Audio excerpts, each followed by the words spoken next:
نحمدہ و نصلی علی رسول الکریم اما بعد۔ ناظرین محترم، آج ہم پارہ نمبر 22 کا خلاصہ پیش کرنے کی سعادت حاصل کر رہے ہیں۔ پارہ نمبر 22 میں 4 حصے ہیں۔ نمبر 1 سورۃ الاحزاب کا بقیہ حصہ، نمبر 2 سورۃ السبا مکمل، نمبر 3 سورۃ فاطر مکمل، اور نمبر 4 سورہ یاسین کا ابتدائی حصہ۔ سورۃ الاحزاب کا جو بقیہ حصہ یہاں پر موجود ہے، اس میں پہلی بات ازواج مطہرات کو دیے گئے 7 احکامات۔ لیکن اس سے پہلے ایک بات یہ سمجھ لینی چاہیے کہ سورۃ الاحزاب کے اس حصے میں وہ حصہ کہ جو پارہ نمبر 21 کی آخری آیات پر مشتمل ہے، اس کا لب لباب اور خلاصہ یہ ہے کہ جس کو ہم نے گزشتہ خلاصے میں عرض اس لیے نہیں کیا تھا کہ اکٹھا ہی ہو جائے تذکرہ۔ ازواج مطہرات نے مسلسل فتوحات کے بعد آپس میں مشورہ کیا کہ رحمت کونین صلی اللہ علیہ وسلم سے درخواست گزار ہوں کہ اب چونکہ مسلمانوں کو فتوحات مل رہی ہیں، غنائم زیادہ آ رہے ہیں، تو ہمیں کچھ حصہ اس میں سے دیا جائے تاکہ جو فقر و فاقہ ہمارے گھروں میں ہے اب اس میں کمی آئے۔ درخواست گزار ہوئی رحمت کائنات سے، تو حکم الہی ہوا کہ محبوب آپ انہیں 2 چیزوں میں سے ایک کا اختیار دے دیجیے۔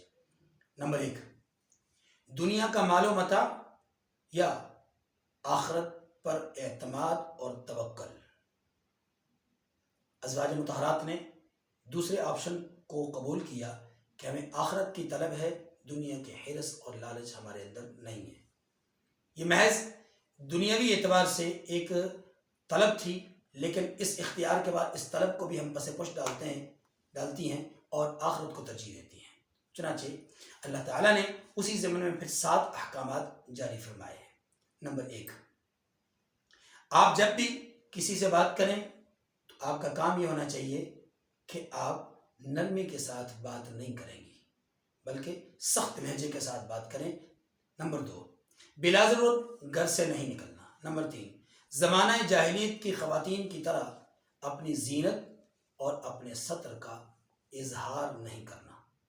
نمبر 4 نماز کی پابندی کرنی ہے، اور نمبر 5 زکوٰۃ ادا کرنی ہے۔ نمبر 6 اللہ اور اس کے رسول صلی اللہ علیہ وسلم کی اطاعت کرنی ہے۔ نمبر 7 اپنے گھروں میں قرآن کی تلاوت کا معمول بنانا ہے۔ یہ 7 احکامات دینے کے بعد اللہ تعالیٰ نے دوسری بات جو سورہ احزاب میں یہاں اس حصے میں موجود ہے، وہ ہے مومنین کی 10 صفات۔ یہ وہ 10 صفات ہیں جن کو اللہ تبارک و تعالیٰ نے واضح طور پر یہاں پر بیان کیا ہے کہ ان 10 صفات کی بنیاد پر انسان ترقی پذیر ہو سکتے ہیں روحانی اعتبار سے۔ اس میں اسلام، ایمان، دائمی طور پر اللہ کی اطاعت کرنا، سچائی کا مظاہرہ کرنا، صبر کا مظاہرہ کرنا، خشوع و خضوع کا مظاہرہ کرنا، اور روزے کا اہتمام کرنا، صدقے کا اہتمام کرنا، اپنی شرمگاہوں کی حفاظت کرنا، اور اللہ کا ذکر کثرت سے کرنا۔ یہ 10 وہ صفات ہیں کہ جن کو یہاں پر بیان کیا گیا۔ اس کے بعد اللہ تبارک و تعالیٰ نے معاشرتی زندگی میں مشرکین کے ایک نظریہ باطل کی تردید کے لیے ایک واقعہ رونما کروایا، اور وہ واقعہ یہ تھا کہ رسول اللہ صلی اللہ علیہ وسلم کے منہ بولے بیٹے حضرت زید رضی اللہ تعالیٰ عنہ کی حرم حضرت زینب کے ساتھ ان کا معاملہ نکاح زیادہ دیر تک نہ چل سکا اور طلاق ہو گئی۔ اب چونکہ یہ رسول اللہ صلی اللہ علیہ وسلم کے منہ بولے بیٹے تھے، اور عرب کے ہاں منہ بولے بیٹے کی بیوی کے ساتھ نکاح کرنا ان کے نزدیک حرام تھا، رحمت کائنات صلی اللہ علیہ وسلم نے بحکم الہی حضرت زینب کو اپنے حرم میں داخل فرما لیا۔ یوں مکہ مکرمہ میں اور مدینہ منورہ میں، مکہ مکرمہ میں ایک کوہرام مچ گیا، اور اس کوہرام میں مدینہ منورہ میں بھی ایک شور و غوغا اٹھا کہ حضور نے اپنے متبنہ اپنے منہ بولے بیٹے کے ساتھ کی بیوی کے ساتھ جو ہے مطلقہ کے ساتھ شادی کر لی۔ لیکن اللہ تبارک و تعالیٰ نے یہاں پر بیان فرمایا کہ ہم نے یہ فیصلہ اس لیے کیا، یہ حکم اس لیے دیا تاکہ لکی لا یکون علی المؤمنین حرج فی ازواج ادعیائہم، اس قانون کو اور ضابطے کو دائمی طور پہ ختم کرنا چاہتے تھے، اس لیے حضور کو ان کے منہ بولے بیٹے کی مطلقہ کے ساتھ نکاح کا حکم دیا، بلکہ اللہ نے عرشوں پہ اس نکاح کو خود کیا۔ یہاں میں ایک بات عرض کر دوں حاضرین ناظرین کہ معاندین کی طرف سے معترضین کی طرف سے حضور علیہ السلام کے کثرت اور تعدد ازواج پر اعتراض کیا جاتا ہے. اگر اس اعتراض کا جواب سمجھنا ہے تو اس کے لیے آپ دو باتیں ذہن میں رکھ لیں گے، انشاءاللہ آپ کے سامنے کیے جانے والے تمام اعتراضات رفع ہو جائیں گے. پہلی بات، رحمت کائنات صلی اللہ علیہ وسلم کی عمر مبارک 63 سال تھی. آپ نے اپنی عمر کے 25ویں سال میں ایک عورت کے ساتھ شادی کی اور اس عورت کی عمر 40 سال تھی. آپ نے اس عورت کے ساتھ 25 سال کی زندگی گزاری. یوں آپ نے عنفوان شباب میں جب آپ نے نکاح فرمایا تو بڑھاپے کی دہلیز پر قدم رکھنے تک آپ نے اس ایک ہی عورت کے ساتھ زندگی بسر کی اور اس کی زندگی میں کسی دوسری عورت کے ساتھ نکاح نہیں کیا.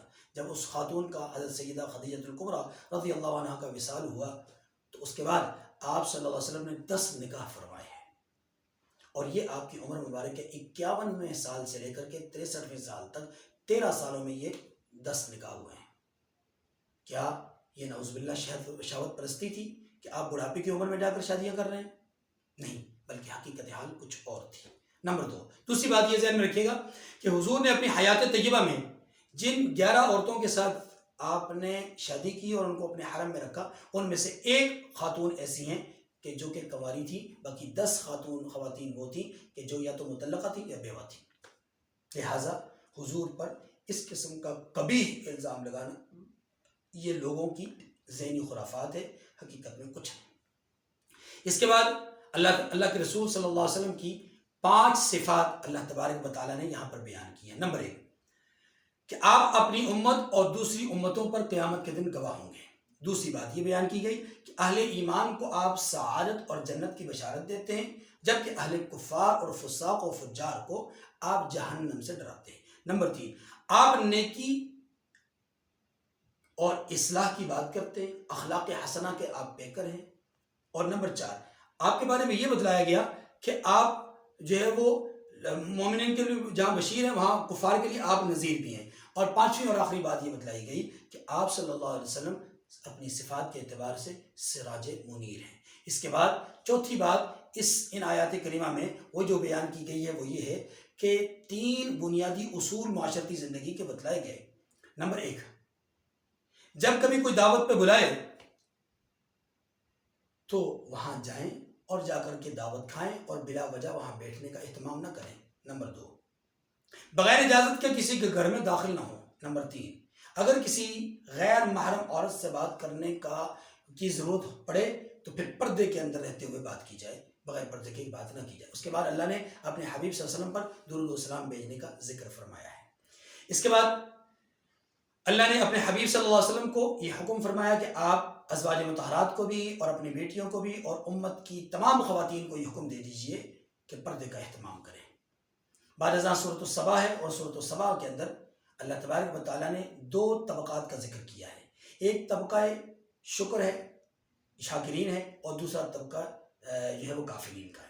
شاکرین میں 2 مقدس شخصیات باپ اور بیٹا حضرت داؤد اور حضرت سلیمان علیہ السلام کا ذکر کیا گیا کہ ان دونوں کو اللہ نے بہت ساری نعمتوں سے نوازا، بہت بڑا اقتدار عطا فرمایا، لیکن یہ شکر گزار تھے، اللہ ان کی نعمتوں میں اضافہ کرتے رہے. ان کے مقابلے میں اللہ نے ایک ایسی قوم کا ذکر کیا کہ جنہیں بہت نعمتوں سے نوازا تھا، لیکن ان کی ناشکری، ان کے غرور اور ان کے تکبر نے اور ان کے جو ہے وہ اللہ کی نافرمانی کے نتیجے میں ان کو اللہ نے ذلیل اور خوار کیا. اس قوم کا نام قوم سبا تھا. اس کے بعد اللہ تبارک و تعالیٰ نے مشرکین کے کچھ اعتراضات اور ان کا جواب دیا، اور اس کے بعد سورۃ فاطر ہے، اور سورہ فاطر میں اللہ تعالیٰ نے اپنی توحید کے دلائل دیے، اور اپنی توحید کے جن دلائل کا سورہ فاطر میں ذکر کیا ہے ان میں خاص طور پر مختلف رنگوں کے پھل، مختلف رنگوں کے پھول، مختلف ذائقوں کے پھل، اسی طریقے سے مختلف رنگتوں کے انسان اور مختلف رنگتوں کی مٹی اور پہاڑ، ان کا ذکر کر کے یہ کہا گیا ہے کہ اللہ رب العزت کے بندے، یعنی اللہ رب العزت کے کی طرف سے جو علم والے لوگ ہیں وہی اللہ کا خوف اپنے دل میں رکھتے ہیں. اس علم والوں سے مراد علم دین حاصل کرنے والے لوگ بھی ہیں، اور وہ لوگ بھی ہیں جن کا ملکہ فلکیات میں، طب میں اور دیگر علوم میں جن کو دسترس حاصل ہے، وہ بھی اہل علم ہیں. بہرحال ان کے ان دلائل کو ذکر کرنے کے بعد اس کے بعد سورۃ یاسین ہے، اور سورہ یاسین کے حوالے سے جو بات ہے وہ انشاءاللہ العزیز اگلے پارے کے خلاصے میں ذکر کیا جائے گا۔ وآخر دعوانا ان الحمد للہ رب العالمین۔